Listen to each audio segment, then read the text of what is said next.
When we go about creating a concept of ourself, in our culture, we tend to look at certain ways of creating that as positive and other ways we sort of look down upon. But should we make that distinction, really? This is a deep question, I think, in our practice when we're practicing with the idea of a self in Buddhism. So I want to look at some aspect of that in today's video. If you're new to this channel, by the way, and interested in living a wiser and a kinder and a calmer life, consider subscribing to this channel and click the bell down below if you want to receive notifications when I come out with new videos. So I got a question a while ago, or a statement a while ago in one of my videos, a comment, that I thought was really quite wise and actually worth doing a whole video on. So to begin with, I want to read that comment. It's by a person named Anti-Skill Nara, who says, he or she, I don't know, says, "It's interesting that in Western culture, focusing on one's appearance is also considered a vice, but feelings and volitions are instead often framed as good, with ambition toward success being seen as particularly virtuous. I think it's relatively easy to grasp ideas like beauty is only skin deep, and it's what's on the inside that counts, but more difficult to accept that even one's beliefs, accomplishments, reputation, and so on don't originate from some kind of real absolute self." I think this is a wonderful comment, very insightful. And what I want to do in today's video is to look at it. First, to consider the ways in which this comment really is insightful and reveals a lot about the way that we, in our culture, and I think in most cultures around the world, tend to think about the self and look down on certain ways of constructing it and look up on other ways of constructing it. And also I want to, after looking at that, I want to turn to some nuances with the Buddha's own approach, the ways in which things aren't always quite so clear, even within Buddhism. And finally, I want to turn to some potential practices we might use to help us personally to sort of investigate this all in our own lives. So to begin with, what my commenter here is reflecting upon is that we tend to use, if we're going to use Buddhist terms here, the form aggregate. We think of, in Buddhism, we have the 5 aggregates that sort of divide up the self, at least our concept of self, into 5 different types. One of these is the form aggregate, we might call it that, which is basically the physical body. And indeed, for many of us, we identify ourselves with our physical body. I mean, I think that's one of the most fundamental ways we do this. When we think of who we think of our physical appearance. We may think of our face when we look in the mirror. We may think of our body. We may also think of our voice, let's say. Now, if we think of our voice, let's be clear, we're thinking of the way it sounds to us from the inside. I say that because this is something that's become clear to me as I've been doing recordings of myself, which I have to do with these videos.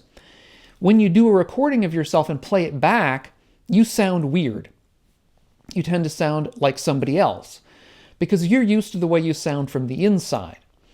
But we identify ourselves with these sort of physical characteristics of appearance, of sound, and so on.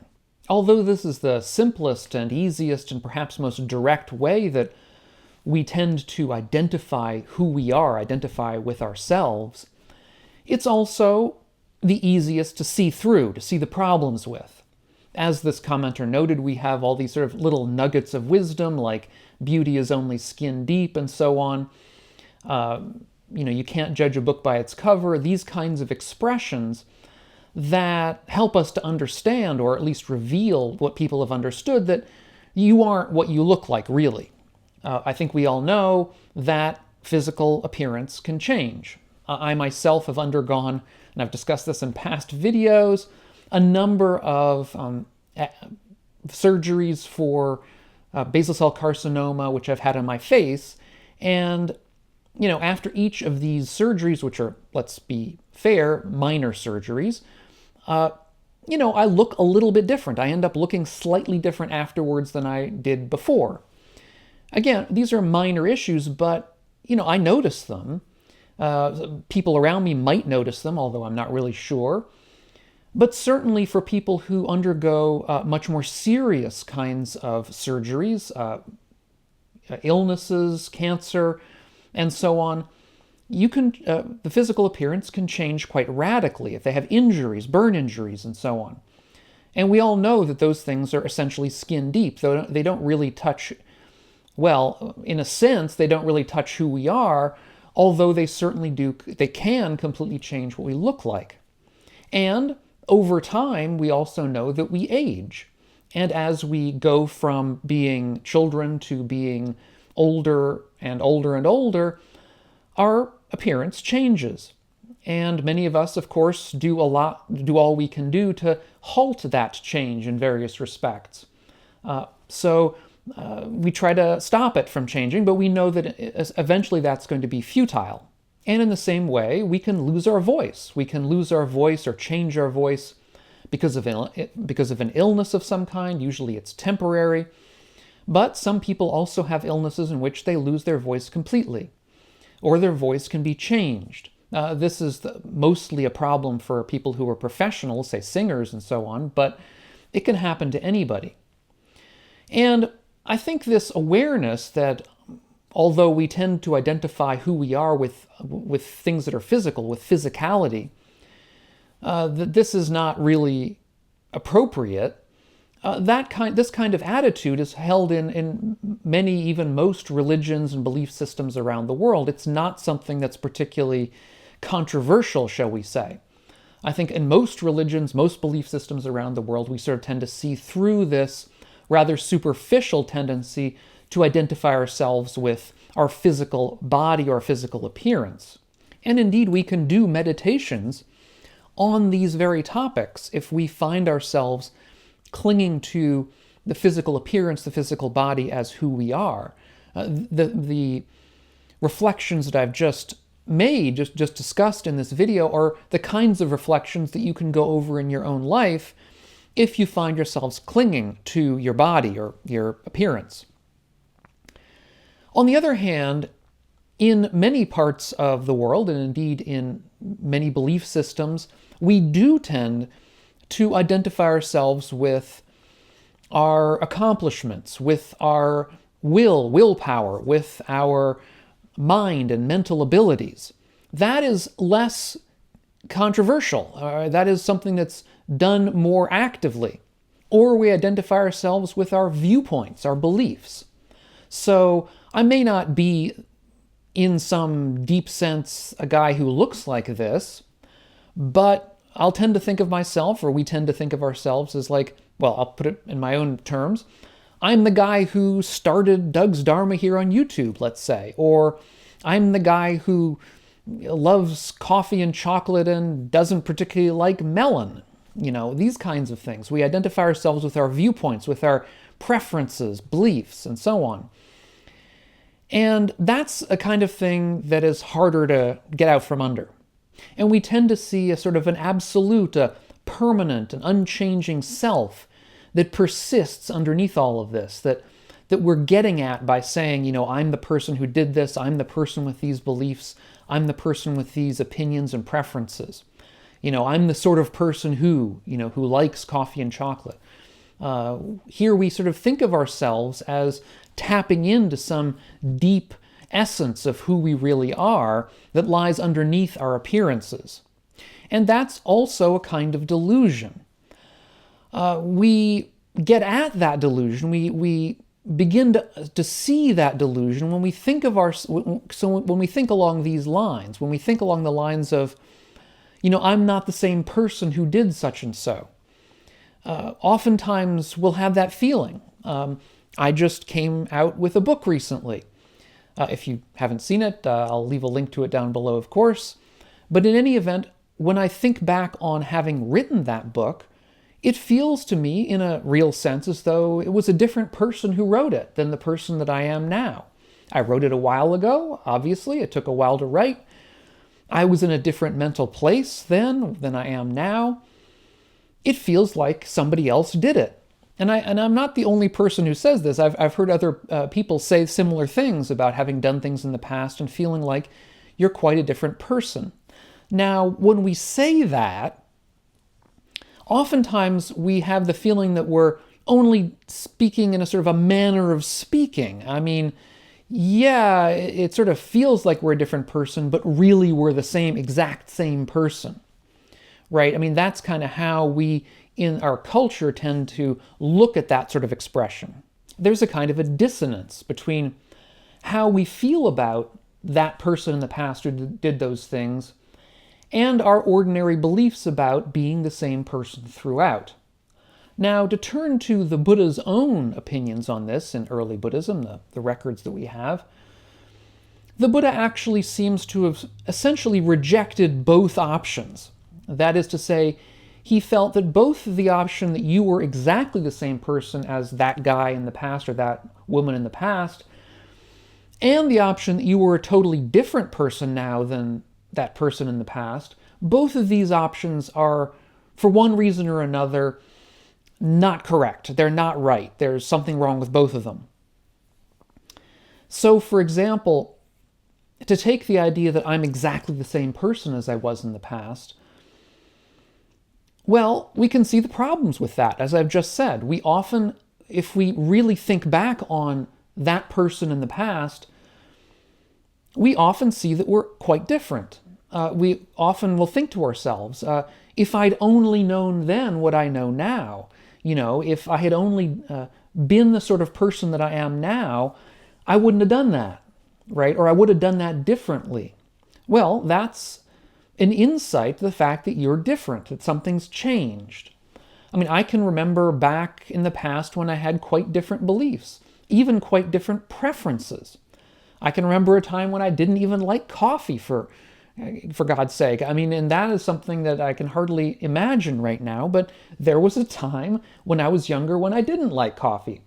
And I think we all appreciate that these kinds of things happen. We are actually different in all of the respects of our beliefs and preferences and ideas and ideals and so on. On the other hand, to accept the possibility that we're literally completely different people, now and in the past and in the future, let's say, that seems to deny any possible role for ethics. Because if ethics is to have any purchase at all in our lives, then we have to have a role for things like regret. That we regret things that we did in the past that were not skillful, that maybe were harmful to ourselves or to others. If we're literally different people, then regret makes absolutely no sense because it was somebody completely different from me. It would be like my regretting somebody else doing something right now that I don't think is good. And it would also seem to disallow the possibility for my making skillful choices for the future. Because again, the person in the future is not going to be me at all in any respect. So, I can't look to the possibility of benefit or harm to myself, at least in some respect, in the future through my actions right now. One way to illustrate this from the Buddha's teaching in the early texts is that the Buddha recommends that we spend time in certain kinds of recollection. In particular, the Buddha recommends that we spend time recalling our own beneficial ethical actions that we've done in the past, as well as recalling our own generosity in the past. He recommends these practices as good ways, skillful ways to gladden the mind, to make ourselves happier and to be in a more positive frame of mind. But in order to undertake such a practice, we have in some respect to see that person in the past as the same person as we are right now, at least in some respect. Because clearly if that person was completely different, we would have no immediate way to recall it and to embrace it as our own beneficial action in some respect. So as you've heard me say many times in these videos, the Buddha's position in this discussion, in these topics, was subtle. It was complex. It's not really very simple to tease out exactly what his position was.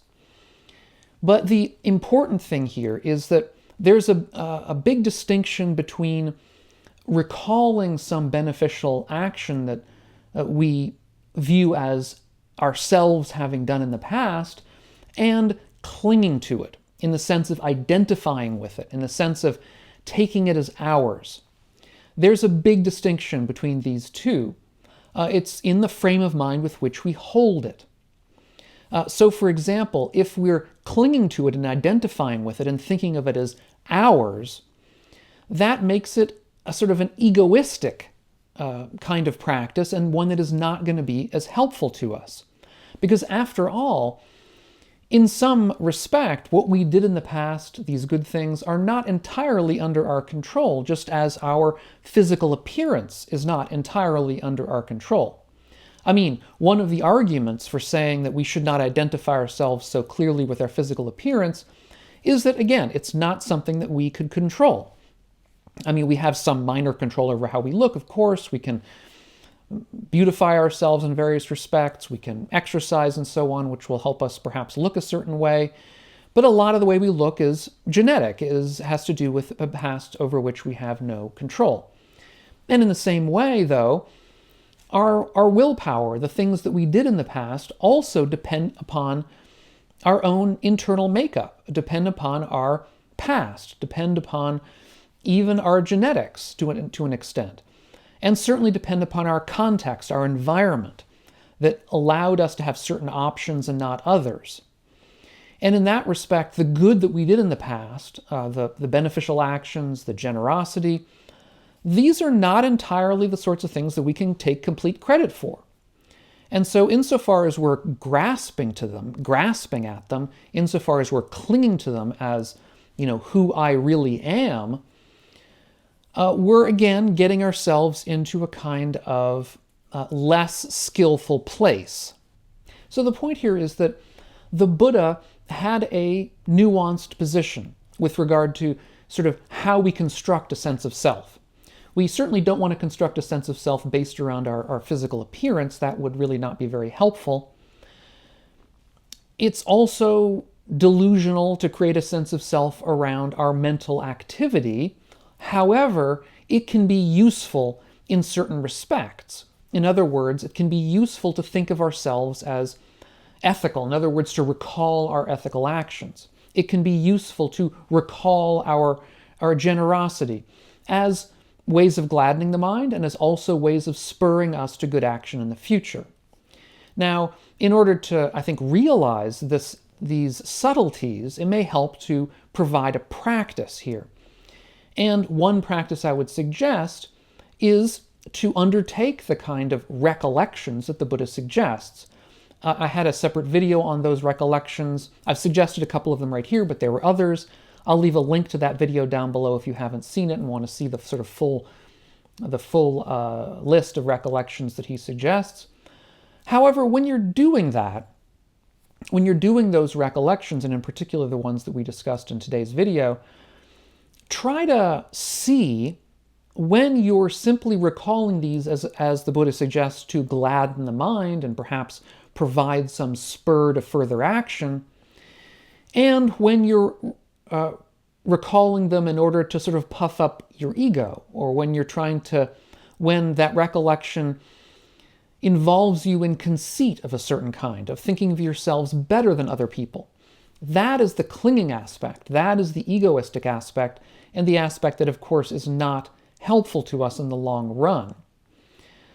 And I think we can see that in our meditation when we're using these recollections to make ourself seem better, in particular better than other people around us. Now, we shouldn't feel bad about doing that. I mean, I think we all do this. I certainly do it myself. I see it in myself. And in order to work through these, it's important not to cover them up, not to engage in spiritual bypassing, which is a separate topic that I also discussed. That is to say, pretending that we're perfect in regards with which we're not. So, again, don't feel bad about it. We all do it. But to be aware of it when we do it. And also to be aware of the subtle pain or dissatisfaction that comes with this kind of clinging. Because usually we engage in this clinging, in this sort of puffing up of the ego, because in some respect, we're suffering. In some respect, we feel things are imperfect, that we want to make things better by clinging to a sort of a false notion of who we really are. And so getting in touch with that kind of pain, that kind of subtle pain underneath this all, can be very helpful. Now, I did a past topic on a past video on this topic of personal continuity, which is really what we're discussing here in Buddhism, and I'll leave a link to that video up here on the screen if you haven't seen it. If you're getting something out of these videos of mine, consider taking a look over at my Patreon page and joining us to help out this work I'm doing. We're all doing together. Thanks so much to all my patrons over on Patreon, and I hope we'll catch you on the next video. And meanwhile, all of you, be well.